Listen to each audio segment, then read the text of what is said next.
As of 2013, the pet food industry was dominated by only 5 multi-conglomerate companies. Yet when a consumer walks into a store, it's easy to assume that there is a vast array of choices for their dog or cat, and the ability to choose that one perfect food. But just how different are these choices? And what's really going on inside of those bags? Is what's inside really as healthy as the shiny outside labeling would have you believe?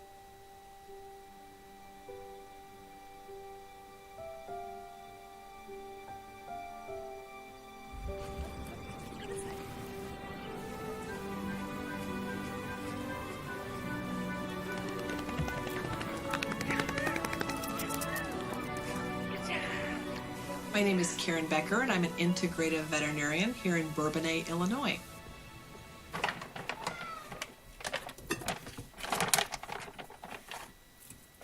This is a commercially available raw food diet. This is lamb. I'm also going to give the boys an egg. Great source of protein. Is it feeding time, Bernard? And that's dinner.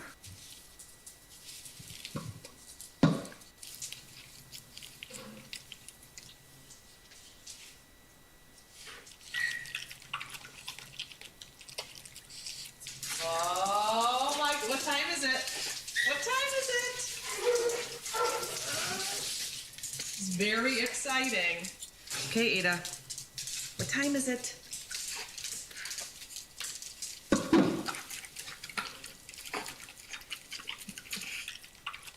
So there's a problem in the pet food industry, and most pet owners aren't aware that there's a problem. And unless you have an interest in digging deeper and finding out what those issues are, you can go through your whole life feeding the exact same food, assuming what you're doing is healthful for your pet. And once you start digging, the evidence becomes overwhelming that the industry has significant issues. The human-animal relationship is deeply embedded in our society. It is estimated that 80 million dogs are in the United States, with 96 million cats. Americans alone spend an estimated $60 billion on pet expenses every year, and that number is growing exponentially. It's always a first thought to buy something your pet will like, something that will make them happy and live a healthy life. We give them exercise, clean water, and lots of love. We've always purchased food from a grocery store or a pet food store that provided convenience, the promise of nutrition, and familiarity with the brand. A very important part of this champion's diet is meat. That's why we feed him Friskies. It's a complete diet in just the right amount. Very convenient. The industry at large survived for nearly 100 years without a single thought from consumers as to what was going into the pet foods. That all changed in 2007 when a toxic ingredient made its way into pet foods, killing thousands of pets nationwide. Melamine is used as a fertilizer in Asia and also has several industrial commercial uses, including a component of kitchen utensils and plates. The association between melamine in the kidneys and urine of cats that died and the melamine that was in the food they consumed is undeniable. Additionally, melamine is an ingredient that should not be in pet food at any level. Following the 2007 recall, one central question began to resonate amongst consumers. What are dogs and cats actually supposed to eat? It's confusing because the pet food industry is telling us what to feed our pets, really more based on what they want to sell us than what's necessarily good for the pet. She is Oprah Winfrey's veterinarian and now an author, and her new book is called The Royal Treatment. Please welcome Dr. Barbara Royal. Good morning. Good morning. Thank you so much for being here. So let me ask you this. What are the things that we're giving them that we shouldn't, and then what should we be giving them that we aren't? So no corn, no wheat, no soy. After many years of R&D, we have found that corn is still the best available source of carbohydrates when processed and refined properly. Those are the things that cause overweight, diabetes, arthritis, chronic skin infections, allergies, things like that. That's the precursor for a lot of that. If you're feeding poor nutrition and they're eating a lot of those things that mess with the body, they just don't stay healthy. But let me ask you this, doctor. Are those the things that you find in dog food, or you're talking to people who are giving table food to them? No, it's in dog food.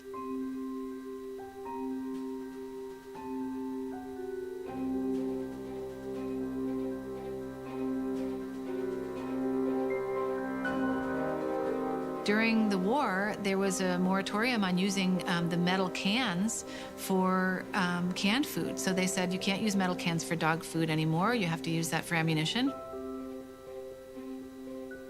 So somebody said we need to make the dog food something we could put in a paper bag. And that's how they did it. And nobody thought at that time that making a kibble, and eventually the way that we process it now, could ever be a health detriment to the dog. Now, because of the way that the world is, corn and wheat have become so subsidized and so cheap. It's a super cheap way to make a food for somebody who can't say no. That is just too snug. She needs to get on her diet, change her food, and then she can do it. Trouble if you can just get a sling. There's definitely an epidemic of problems now in animals that I don't think we've seen anything like it in history. Every animal that comes in to see me, they'll say, oh, they're basically healthy, but the list of problems is immense. So it's not that they're healthy, they're actually suffering from many, many maladies. A lot of the same maladies that we see in people. We have animals that have, diabetes and arthritis. They have autoimmune disorders. They've got allergies. And part of the reason for that is because we are actually creating these problems. It's a huge epidemic of problems. All of them, I believe, can be linked to a very simple problem of diet. I would say I rarely get home before 8.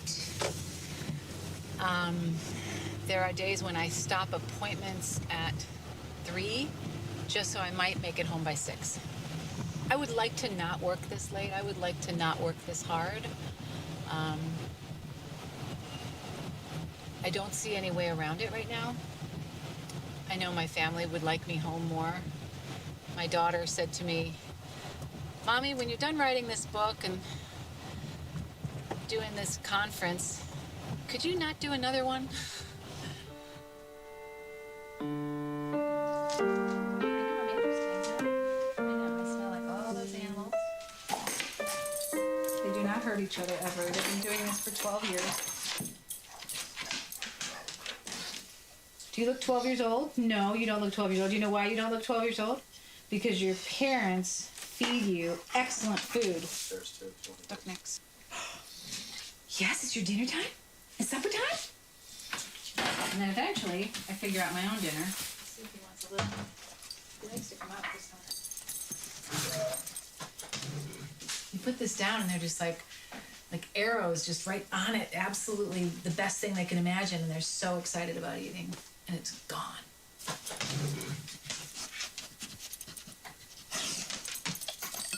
There's nothing better than making your animals happy. I gotta say, I mean, look how happy they are. They're both like, yes, thank you. You're feeding me the thing I love. And they're so happy. And do I worry about them eating raw food and then licking me? No, I do not. Because the fact is, there aren't any pathogens in that raw food. Because they're careful with it. I think raw food is weird to a lot of people. When I first mention it to people, they sort of say, raw food? Do I have to feed raw food to make my dog healthy? Like, are you crazy? I'm like, well, no, you don't have to.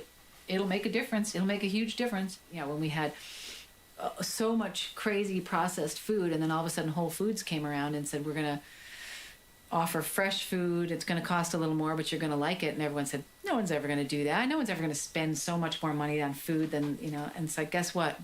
Yes, they will. Yes, we will. Because we know, we can feel it. I can feel it. And now I think we've come to the point of saying, okay, we know. We know they do care. It does make a difference. And the species-appropriate diet is getting back to what it was before we started, leaving the canned foods and stuff.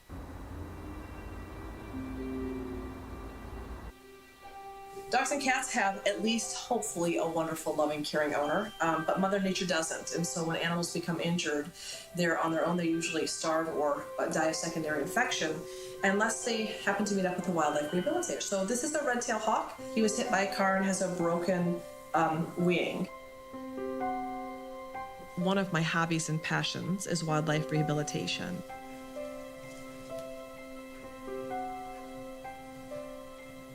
This is Cordelia's pouch. Cordelia, are you a sleepy girl?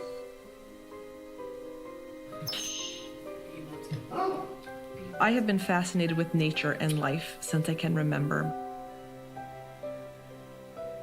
I became a licensed wildlife rehabilitator when I was 14, and I knew that I would have a lifelong career helping animals. So when I was 14, I heard about a woman that had tremendous success with wildlife rehabilitation. Her name was Barbara Harvey, and she was in Horicon, Wisconsin, and I called her and I said, Barbara, my name is Karen Becker, and I'm 14 years old, and I want to know how you became so successful.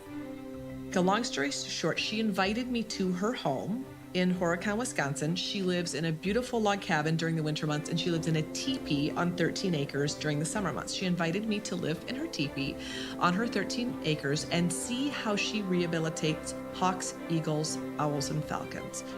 Barbara has the best success rate in the country with raptors. And the reason she has such a success, she feeds biologically appropriate, raw, living mice, rabbits, rodents to those animals to be able to help the body recover from injury. So when I went to veterinary school years later, and I sat through these nutrition courses, and when they gave me the laminated chart that told me what food I should feed with what disease process, things did not add up. Before I went to vet school, I worked for years in zoo medicine. The most important thing I think I've learned from that is every species has its own requirement. Each species must eat what it is supposed to eat. It's developed, evolved to have a specific diet that keeps it healthy. Each animal has its own biologic requirement for certain nutrients. A species-appropriate diet for worms is dirt. A species-appropriate diet, let's say for hummingbirds, would be nectar. You can't feed earthworms nectar and you can't feed hummingbirds dirt. Both of those animals would simply die. Some species, when you offer them not biologically appropriate foods, they simply won't consume them. When you offer a snake, another obligate carnivore, a salad, they will simply starve to death. They will not consume a non-biologically appropriate food in light of sustaining life. They simply die. It gets pretty confusing with dogs and cats, however, because dogs and cats are nutritionally much more resilient than other species. And what that means is that we can nutritionally abuse them, for lack of a better term, and they don't die immediately. They just have overall vitality decline and overall degenerative changes take place in their bodies from feeding them foods that are not biologically appropriate.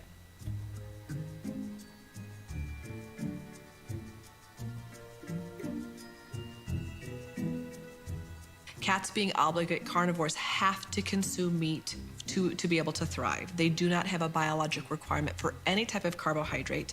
They have a very high protein requirement, a very high moisture requirement, and a moderate fat requirement. Cats originally we thought were domesticated to guard the granaries because cats don't consume grain. Cats consume mice that consume the grain, and so by domesticating cats, we assumed that there was a mutually beneficial relationship. We do know in the last 100 years, since we have produced cat foods on the market, that cats have experienced significantly more kidney disease, and we know that they have experienced obesity, organ failure, and diabetes at a much higher rate, and certainly we need to begin evaluating what role nutrition has in some of those degenerative diseases.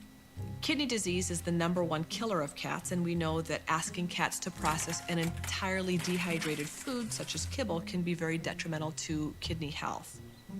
Dogs evolved from the gray wolf, and we know that dogs came phylogenetically out of the order Carnivora, which means they're carnivores.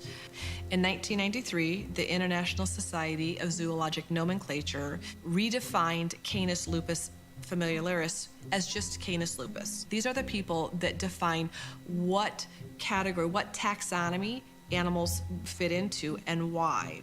This society concluded that dogs were genetically identical to wolves. They shared 99.9% of the DNA. We know that genotypically, the genotype, the DNA is identical. What has changed over the last 200 to 300, 400 years is the phenotype. Phenotype is the jacket, which is what pets look like. We have bald dogs, dogs with white fluffy hair, blue eyes, dogs with crazy tufts of hair on their body and no hair anywhere else, speckled dogs, short-legged dogs, double-coated dogs. We've created these fantastic varieties of breeds because we like diversity in what we see. Despite the fact that we have bred dogs to have certain characteristics, we have not bred out of them their Canis lupus DNA. So yes, just as you can have brown hair, blonde hair, or you can have blue eyes, green eyes, brown eyes, your nutritional requirements as a human being remain the same, despite the fact that you look vastly different depending on what your DNA dictates. One of the biggest problems with the pet food industry is there has been very poor research done into what actually is appropriate and isn't appropriate. There isn't anybody that's really minding the store and saying, here, we really know that this is needed for pet food. The major companies criticize raw diets, warning consumers against the hazards of feeding raw meat to pets, claiming it can make your animals sick.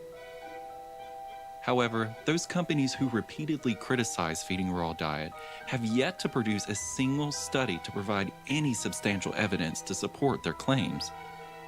The problem with the types of research studies that you are describing, they would go at least 7 to 8 to 10 years in length before you would get a definitive answer. Within our legal requirements and frameworks, it's not FDA's responsibility to do such studies. The research has not been done on raw foods, not because there isn't an interest, but because the $1 million it takes to fund that particular research simply isn't there. Now, integrative veterinarians are working on that, but traditional veterinarians will say, until we see the research, we're not interested in recommending this particular food for dog and cat owners. We just don't believe it's safe and healthy.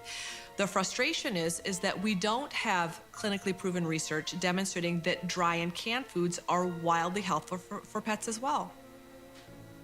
The larger corporations are not very interested in proving or disproving the value of their food because they're already making $1 billion on it, and there's no reason to do that research. Since major pet food companies are involved with and have influence over vet students, lack of education surrounding raw diets exists heavily among traditional vets. When clients come to veterinarians who have not been educated about raw foods at all and say, I'm considering feeding my pets raw meat, of course the logical conclusion is, why? There's a lot of bacteria in the raw diets, and it's kind of a ticking time clock. Or you could harm them, or why would you do that, or it's risky. I think raw food has too much of a potential for negative side effects that it's just not worth it. People's biggest question is there could be pathogens or bacteria, parasites within the food that could cause illness to pets. When dogs eat raw diets, their feces, their poop, has a lot of bacteria. Let's talk about eating shit. Dogs, if given the opportunity, will eat poop.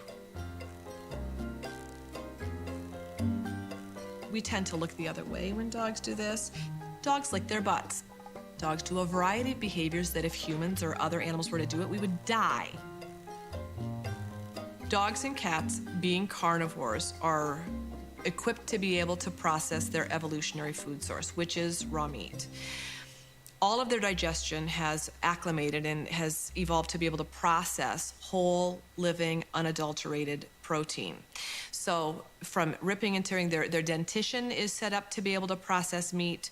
Their stomach acid is very acidic, in fact, a pH of 1, which is highly acidic. That stomach acid is in place to be able to neutralize pathogens or potential harmful bacteria that could be present in the food. From the outside, the pet food industry looks like the perfect industry. There are beautiful packages. There are diets for every disease and disorder. There's all kinds of different colors and beautiful pictures. And if you look a little deeper, unfortunately, that isn't what the pet food industry is all about. It's more difficult than you would imagine. At first you think, I'll just stop by the store, waltz right in, and buy my pet some food. You walk in. You browse. The lighting persuades you.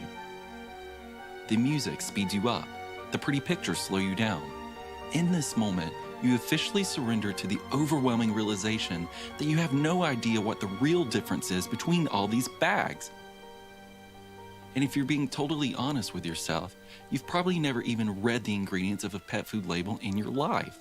So it becomes very difficult to go into any store and discern a great product from a terrible product. It becomes confusing for a lot of people. The labeling is beautiful, the packaging is great, there's some keywords that look pretty good and sound pretty good, so it becomes nearly impossible if you don't have background experience or some training to be able to know what would be a good choice and what would be a bad choice. I've collected a few examples here, and we're going to go over some labels. My first example is a food that on the front says bistro meals. It's thoughtfully prepared, bursting with flavor. Who doesn't want that in a pet food? First ingredient is corn. Second ingredient is soybean meal. Third ingredient is beef and bone meal. Fourth ingredient is ground wheat, followed by animal fat preserved with BHA. We can stop there. BHA is a toxic preservative that should not be found in any human or pet foods, despite the fact that it is. The first three ingredients are carbohydrates that are totally unnecessary, followed by a totally toxic preservative. So, cute bag, not up to par. Next, we have a food that has won actually several packaging awards because it's so beautiful. There are chunks of meat falling from the sky and a beautiful ear of corn. Here we have a nice array of radioactive colors that have been added in. For you, the consumer, dogs and cats cannot see all these different colors. This is added in because you think, my gosh, it looks beautiful. My pet would love it. But the amazing buzzwords like playful life, what pet owner doesn't want their pet to have a playful life? This is just entirely marketing. First ingredient, ground yellow corn, totally biologically unnecessary. Second ingredient, chicken byproduct meal, totally rendered and inappropriate in terms of quality to be nourishing your dog with. Third ingredient, corn gluten meal, very allergenic, totally unnecessary. Fourth ingredient, whole wheat flour, and then animal fat. Although this food really looks to be beautiful and something you'd be interested in nourishing your pet with, my recommendation is to avoid it. Over here, they have a special little tagline, OptiHealth with prebiotic fiber. There's a lot of these patented words or trademarked words that companies will use to help kind of discern their product having something special included as a means of you coming back and buying it because other brands that you're comparing it to doesn't have the OptiHealth included. So good marketing on that behalf. This particular food is fabulous quality if you were a goat. When you add up organic brown rice, organic oats, organic millet, organic barley, organic grain sorghum, organic peas, organic potatoes, that portion of the ingredients in this particular food doesn't outweigh the organic chicken or the chicken meal. Healthy, really, what are you supposed to say? Unhealthy? The worst possible food, in my opinion, you could ever feed your dog because number one ingredient, beef byproduct, soy grits, high fructose corn syrup. What is byproduct? Byproduct is what's left over after an animal has been slaughtered and all the edible parts have been removed. The criticism lies in the mystery of the meats being used. What is quality? Quality is a term used when discussing how good or bad the raw material that goes into the food actually is. Whether this protein comes from diseased animals, euthanized animals, roadkill, human food waste, or processing, the industry doesn't have to disclose the source of the ingredients. That doesn't prevent them from easily proclaiming that every ounce of their pet food is of the highest quality. The issue is on the back of the dog and cat food bag, it doesn't say rendered terrible quality protein. It doesn't say that.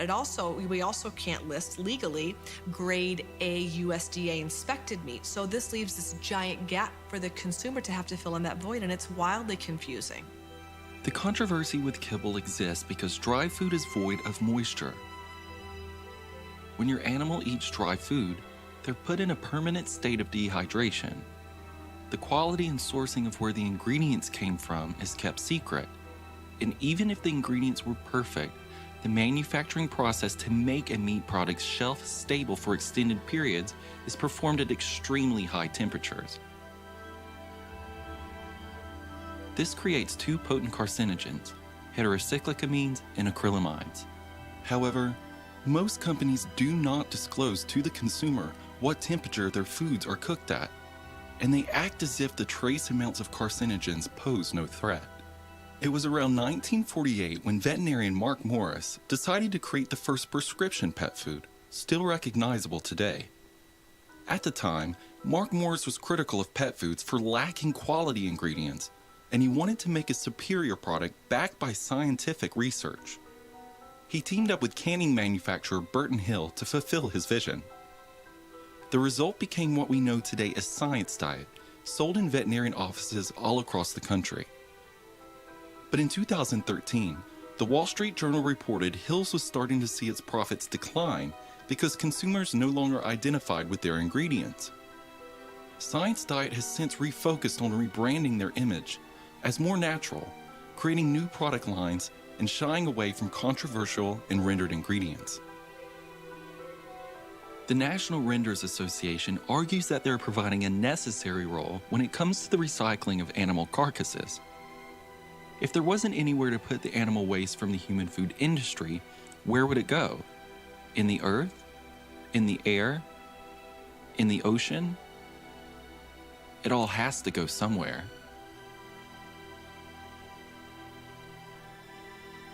We have a huge quality control problem, meaning the quality of ingredients coming into the industry, anything from potentially fabulous USDA-inspected human grade all the way down to entirely rendered, which is every piece and part you could ever imagine and actually probably don't even want to think about.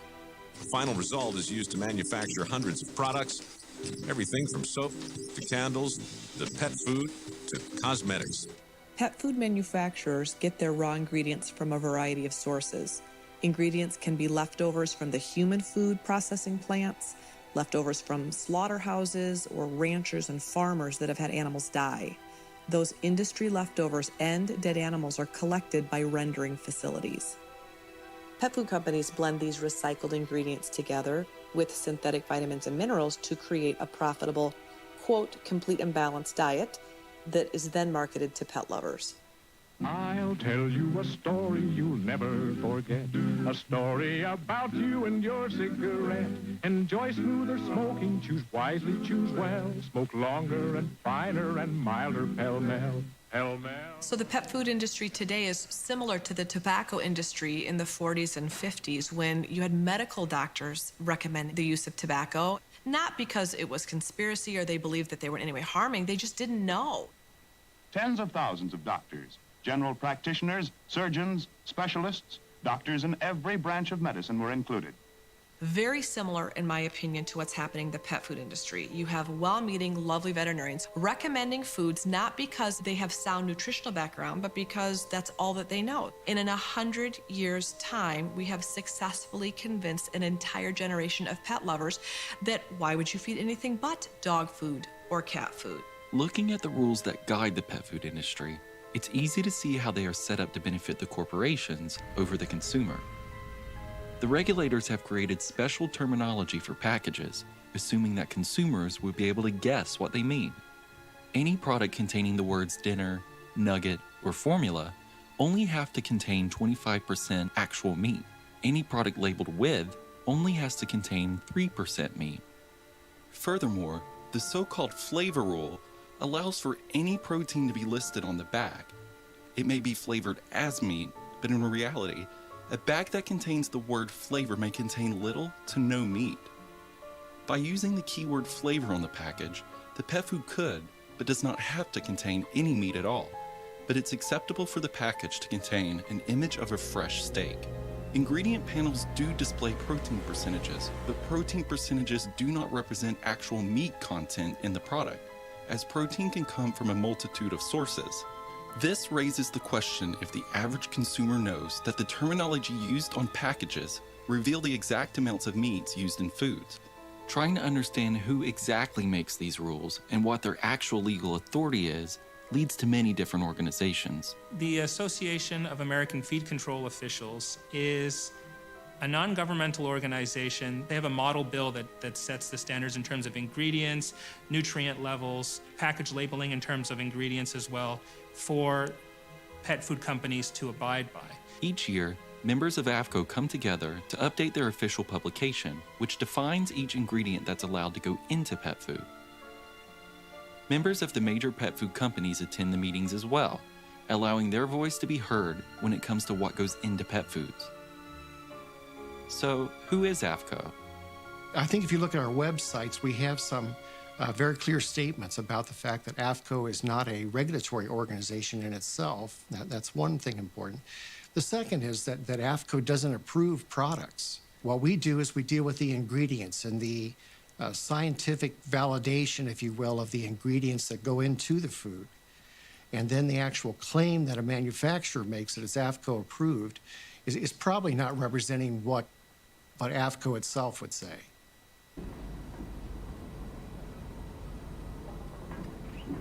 It's a gathering of sheriffs.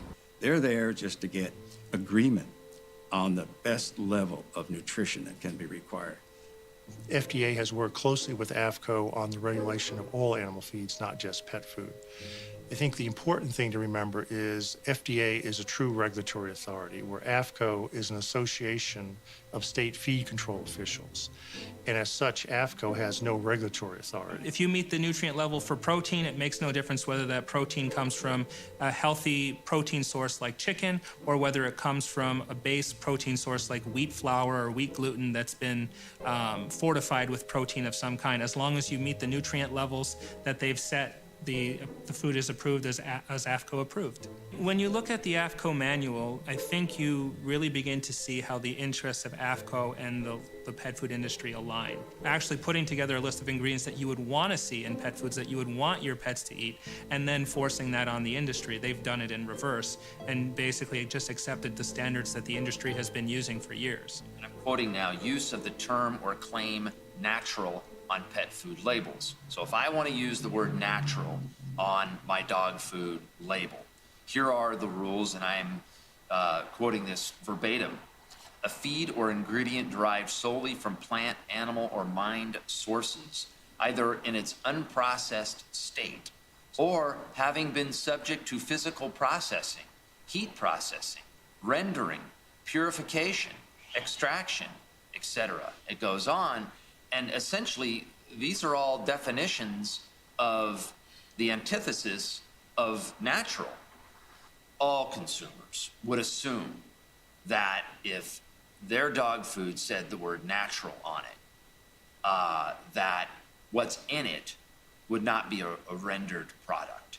They're meeting the industry standards and the industry regulations that they've promulgated themselves. So it's a vicious circle of they create their own regulations, they meet their own regulations, and then they can claim that they're providing you organic and all natural foods when in fact it doesn't meet what consumers believe those terms actually mean, but it does meet what the industry has defined them as.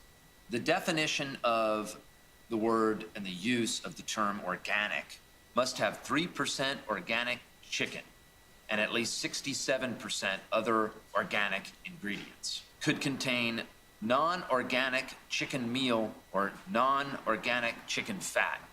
This is not an independent organization that is regulated by the FDA or USDA. This is not the government overseeing safe and adequate food sources for dogs and cats. This is a self-regulated industry setting their own requirements and then letting dog and cat food manufacturers know that if they're interested in having the food be labeled as nutritionally adequate, they need to adhere to their standards that they have put in place themselves.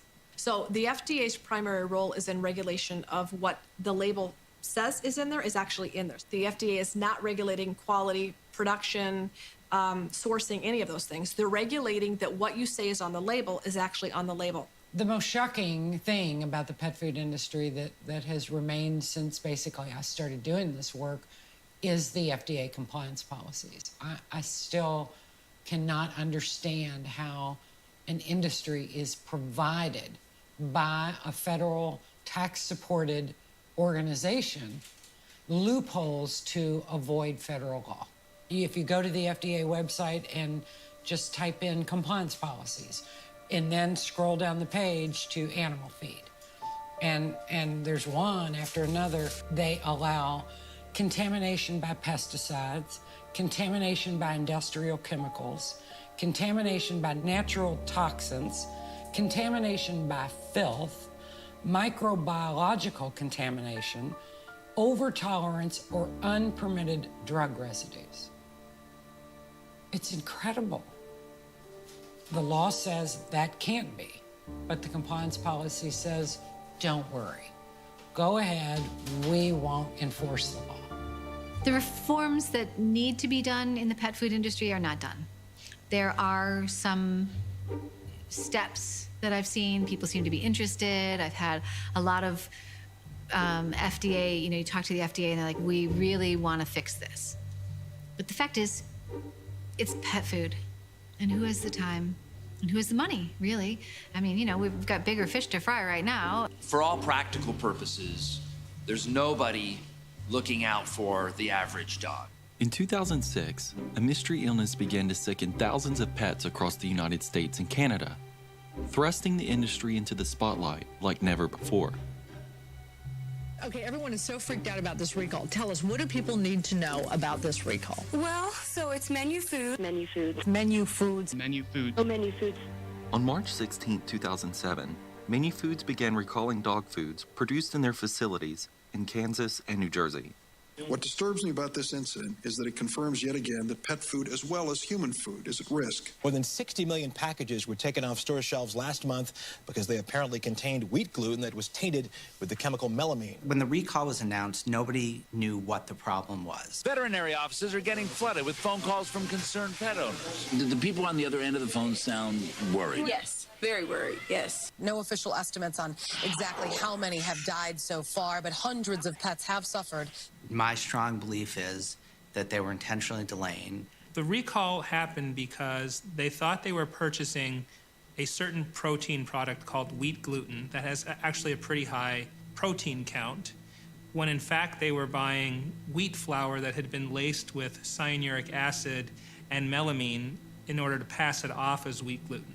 The way they test protein sources is to do this, to check the level of hydrogen in it, and both cyanuric acid and melamine have high levels of hydrogen. So they just would inject the wheat flour with these poisons and then pass it off as wheat gluten. And the reason they were doing that is that wheat gluten costs a lot more per protein count per ton than wheat flour. When the wheat gluten got into menu food system, it infiltrated all this other pet food. That's when hundreds of pets got sick or died from eating the food made by Menu Foods. That company makes dog and cat food under 90 brand names. In 2007, pet owners didn't have any idea that one manufacturer, Menu Foods, made hundreds of different varieties of food.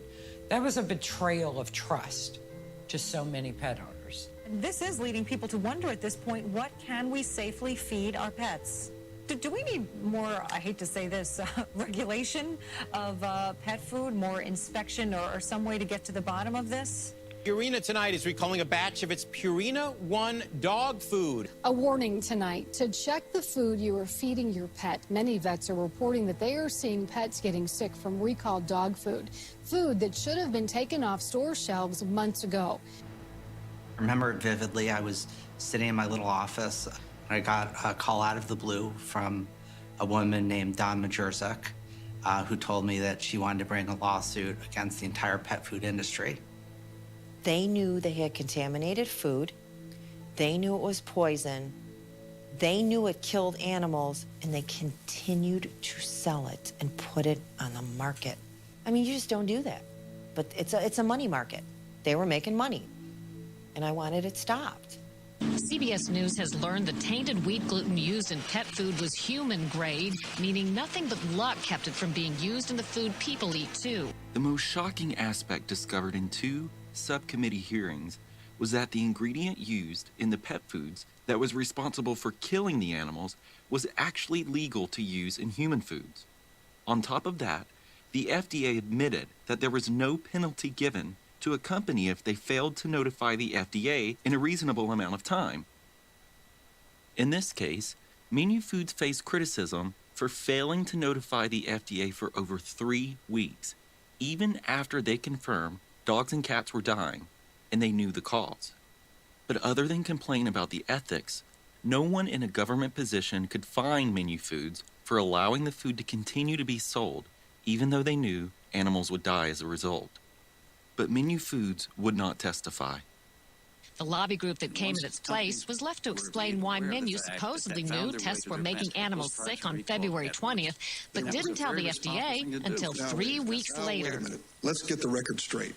Menu waited more than 3 weeks after finding out that the dogs wouldn't eat their food and were getting sick. They waited 3 weeks. I don't have the facts on Menu, Senator. I think before you came to the hearing, you would have the facts. But on the industry side, they were still maintaining that they were highly regulated, though the evidence exposed by the recall appeared to confirm the fear that the industry wasn't regulated very much.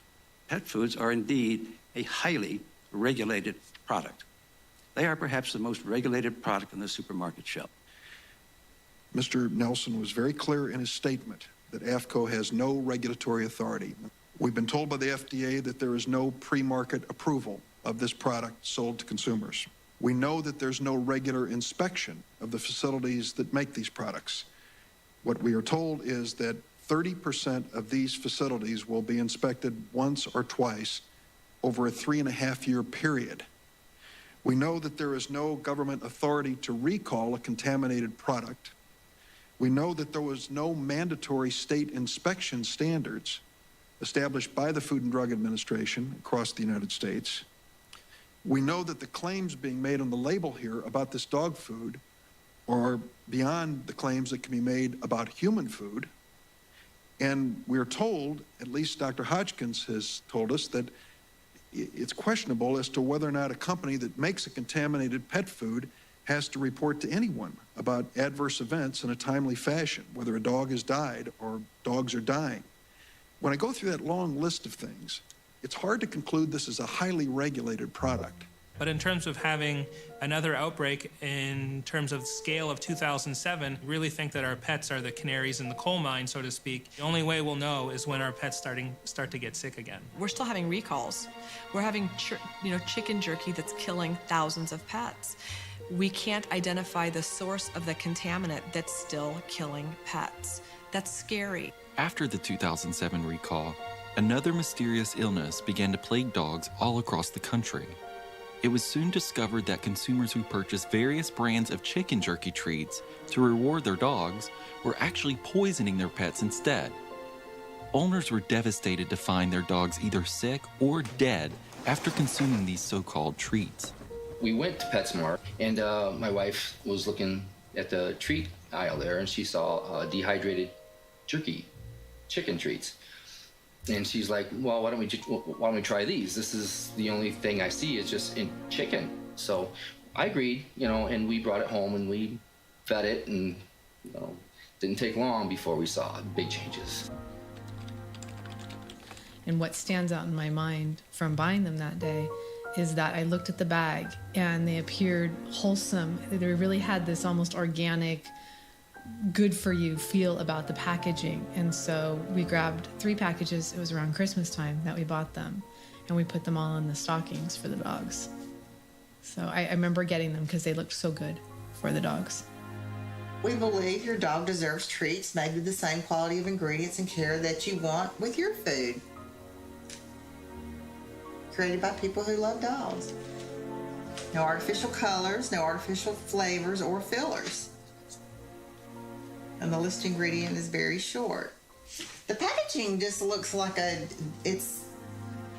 looks like they've put a lot of thought into it, and it looks like they care about their animals. It looks like it's real food and nothing artificial.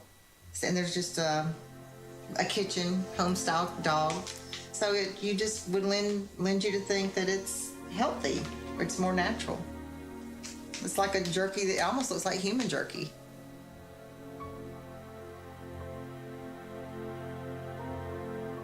While Callie was at the vet, I knew that she had eaten the Milo's treats. So while she was there, I went online and I started researching, and I was sick to find that there was just this huge amount of information about these chicken jerky treats. It was Milo's, it was Canyon Creek, it was Wagon Train. There were dead dogs, there were dying dogs. dogs with just crazy problems from them. The American companies selling the chicken jerky were all sourcing their treats from one single manufacturing facility in China, even though they were labeled and sold as several different brands, a practice known as white labeling.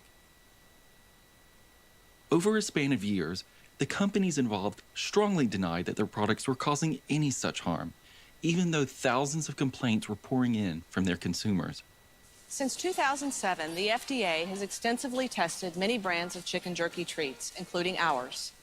That testing has identified no contaminants and no definitive cause linking these products to reported illnesses in dogs. In the initial stages of backlash, companies tried to get consumers to sign non-disclosure agreements, which would have barred consumers from legally speaking about the death of their pets. A way to silence the very victims this had happened to, Del Monte offered money in exchange for signatures, but their bribery backfired.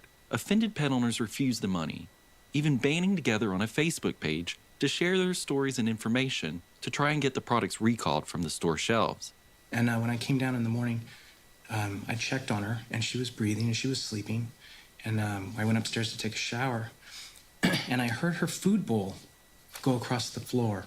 And I go, oh, Callie's up. And I took a shower, and then I came back downstairs, and she was dead. This is that fast. Yeah.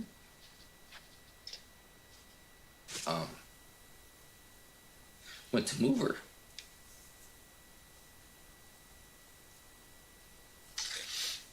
There was blood everywhere.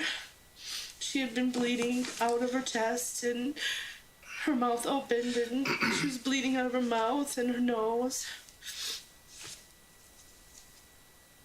It was the most horrible thing I've ever seen.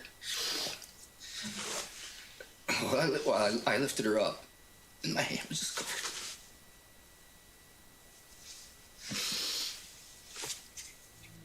So when I called Del Monte, I received a woman at their, I presume, their call center. And it was almost scripted, her response to me.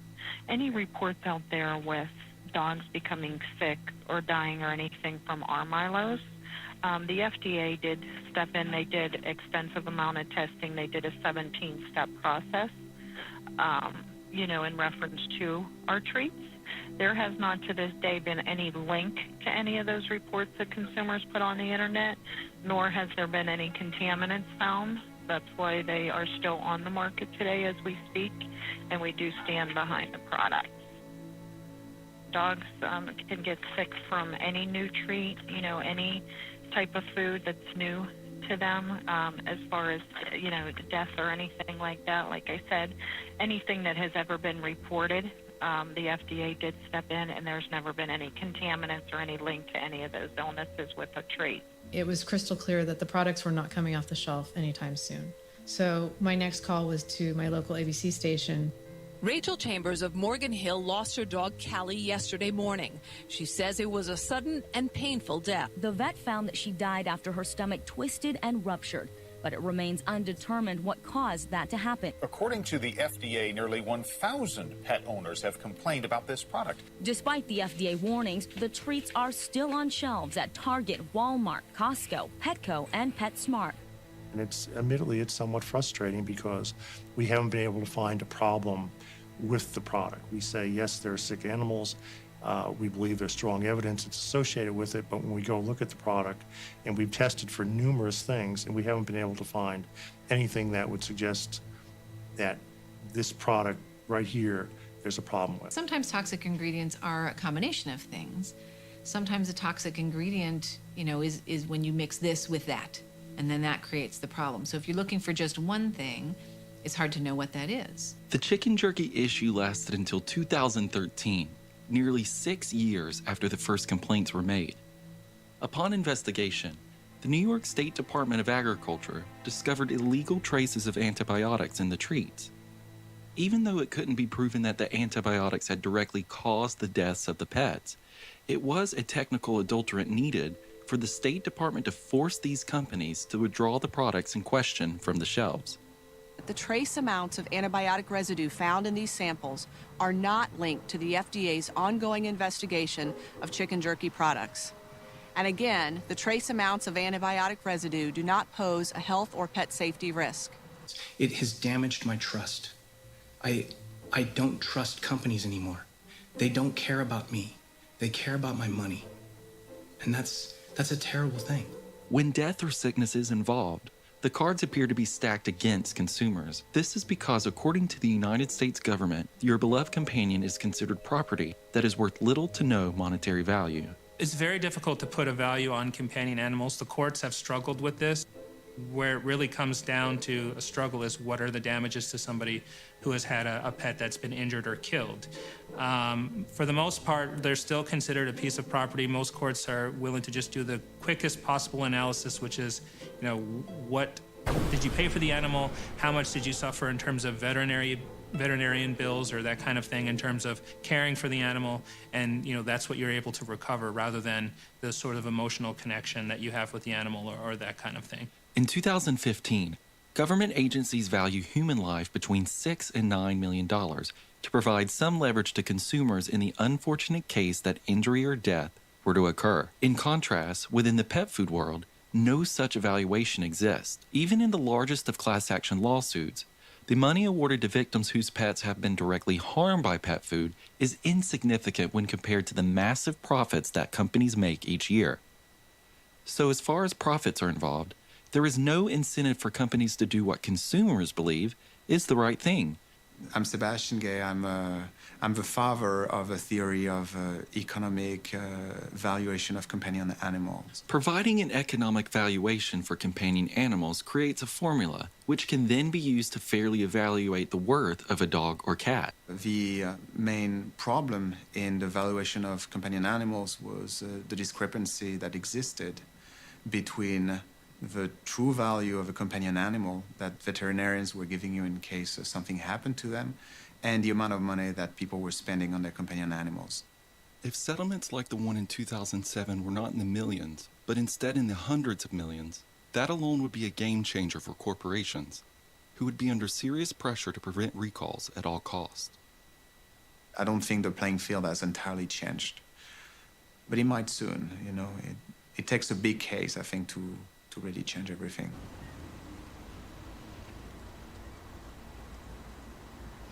I'm Susan Thixton, and I run the website truthaboutpetfood.com. I started teaching people about pet food before the website began. About 20 years ago, my own dog, almost overnight, we noticed a tumor on her pelvic bone. Took her to the vet, and he told me that it was a chemical preservative in the pet food was more than likely, this was bone cancer, and this chemical preservative in the food was more than likely the cause of the cancer. And, my brain couldn't wrap my head around that. How could a food that I trusted, and this was the leading food in the United States at the time, how could a food cause cancer and kill my dog? And he said it was to extend the shelf life. Well, back then I barely knew what shelf life was, but I called this pet food manufacturer just to confirm, because I was really doubting my own vet, and asked them what the shelf life was of this particular dog food. And what they told me literally changed my life. Their exact words, which are seared into my brain, were the shelf life, the pet food would stay fresh for 25 years.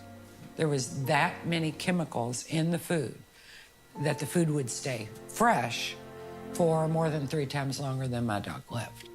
When you have a dog or a cat that pet food kills, your own pet, and you poured that food in their bowl, so you feel really responsible, it is life-altering. Weekly, if not daily, I hear from other pet owners that were in the same exact boat as me. That's what keeps you going. I'm very optimistic that the more awareness will bring about change. I think the big players, big pet food, will still be there, just like McDonald's is still serving up food However, pets eat that McDonald's every single day. So it's very important for pet owners to be aware more than fast food purchasers. But as McDonald's has stayed in business, health food smaller stores have also grown, if not even more rapidly. And I believe the same thing is happening right now in the pet food industry. Big pet food is still there, but a lot of small, very health conscious companies are growing very rapidly and gaining a lot of customers. This is an interesting quandary for the dry food industry because they have to do one of two things. They either have to come up with more information to be able to bash the raw food industry, or the second option is they have to listen to what clients are asking for, which means really educated clients are going to the veterinarian saying, I want to see meat first on the label. I don't want to see extra carbohydrates. I want to see no additional fillers, preservatives, or unnecessary ingredients on the label. So some of these pet foods have wisely decided to join the bandwagon. Wolves, the wild ancestors of your dog. Using the same brash marketing style that the major pet food companies established, one company would soon challenge the industry's obsessive use and stance on grain. Feed your dog's wolf spirit with Blue Wilderness. In their commercials, Blue Buffalo took a bold step, questioning ingredients. I compare the ingredients and lots of them. Corn gluten meal? Not too sure exactly what that is. This style of marketing worked, quickly catapulting Blue Buffalo into a billion-dollar brand. All Blue Life Protection foods are made with the finest natural ingredients and start with real meat. As they say, you know you've made it when you're parodied on Saturday Night Live. Ground yellow corn chicken byproduct meal? The thing that gets me is, like, what kind of person thinks it's okay to put a big drawing of a chicken on the front of the bag and yet there's no chicken in there? You know, what other compromises can we make? You want to have sex with my husband? Bend over, Pat. They want to get that ass. No, But one company wasn't seeing the humor. Purina and Blue Buffalo are locked in a nasty battle, and it's all about what's inside those bags of dog and cat food. Some people will try to tell you that your dog is a carnivore and requires only a diet of meat. They may tell you your dog is like a wolf, but even a wolf's diet is built on more than just meat.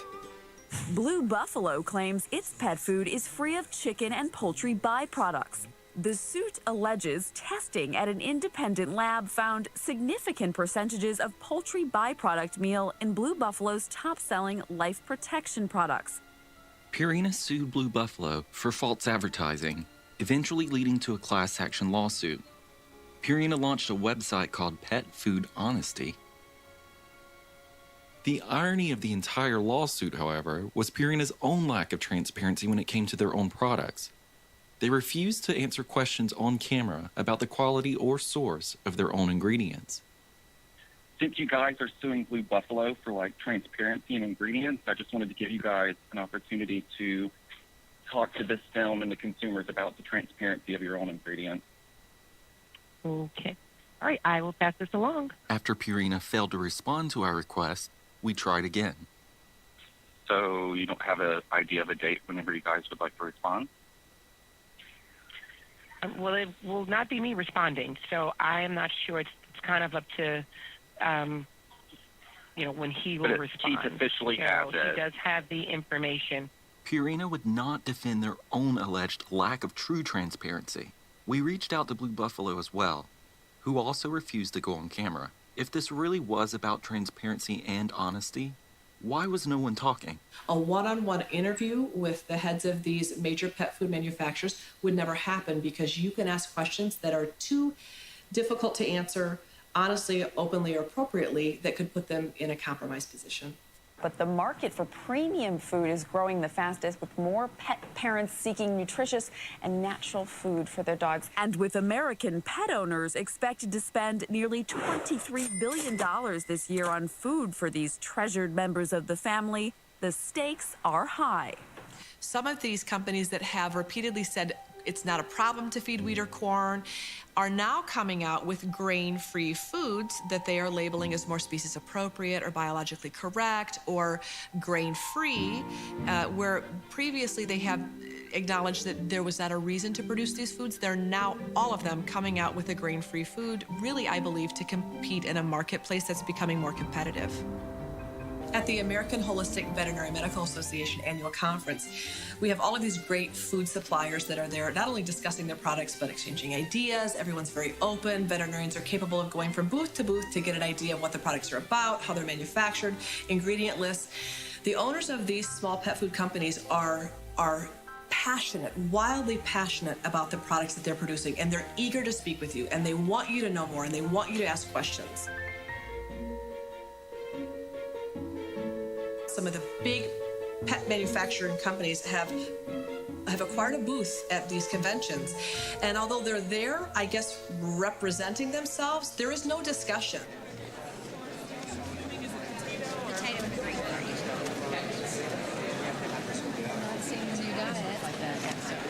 The fact that veterinarians come around and are looking at stuff, and this is how we get information, and it's sort of cool. Like, for example, I've never looked at this bag before, and I want to find out what's in it, because that's the kind of person I am. So your stuff usually is on the side, right. Pull this out of here. So you got, this one has barley in it? This one has barley?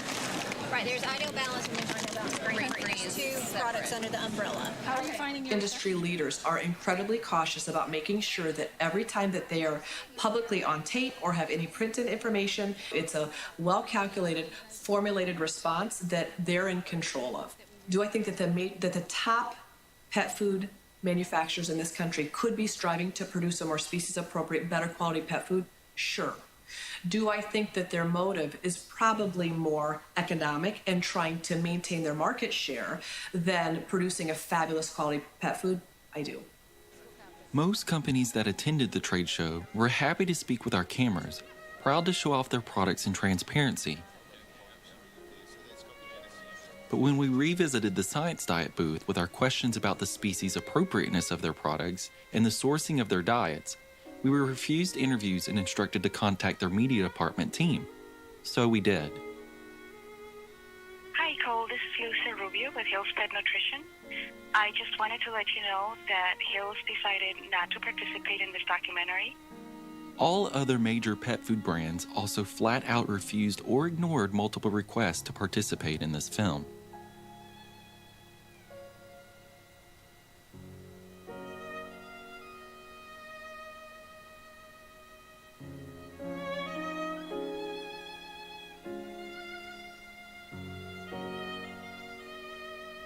All over the world, independent pet stores are now offering a solution to the growing population of concerned pet owners. For almost their entire existence, major pet food stores only carry dry or canned food, while independent stores were adequately addressing the concerns of their customers by selling raw, dehydrated, or alternative diets. The big box pet stores are recognizing that there's not only a market for human-grade, species-appropriate foods, but there are pet lovers going and asking for these foods. The industry has felt the threat of the independent pet stores popping up across the nation. In reaction, they've launched their own chain of smaller stores with the appearance that what they're offering is healthier. So many well-intentioned customers are still left wondering, what is the right thing to do? So you're talking to people, I'm doing this thing, and they want, okay, so what is the answer? So to me, that's what happens to me every day. I've got people who come to me and say, what is the answer?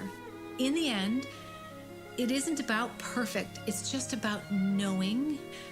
I just happen to see increased health when you really can feed a biologically appropriate diet. We shouldn't have strayed so far from it in the first place. We have.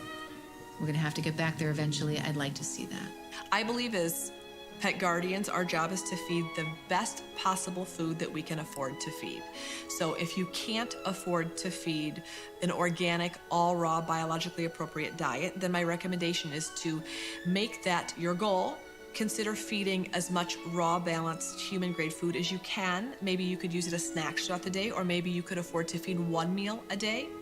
The other meal you could consider feeding a dehydrated raw or a canned food. By default, and because it's least biologically appropriate, I only recommend feeding dry food unless you can't afford to feed better quality foods. And many people cannot afford to feed better quality foods. So even within your dry food choices, there are better quality dry food choices and there are terrible quality dry food choices. And it's your job as a pet guardian to be able to know enough about nutrition to make wise health decisions for your pets. Rest assured, the industry will continue to evolve, much like a chameleon in the wild. No matter what product is shelved before you, understand that every company, as well as their packaging, is doing its best to convince you that they have the utmost integrity and that their products are of the highest of quality. The industry and the ingredients in most products on the shelves boil down to the ease of convenience, money, and creative labeling. You're never going to meet that farmer on the package, tour the pet food manufacturing plant where your dog's gourmet food is being made, or shake the hand of that CEO. It's all just too big. With profits as their main goal, the cycle will continue on and on, again and again, with no end in sight.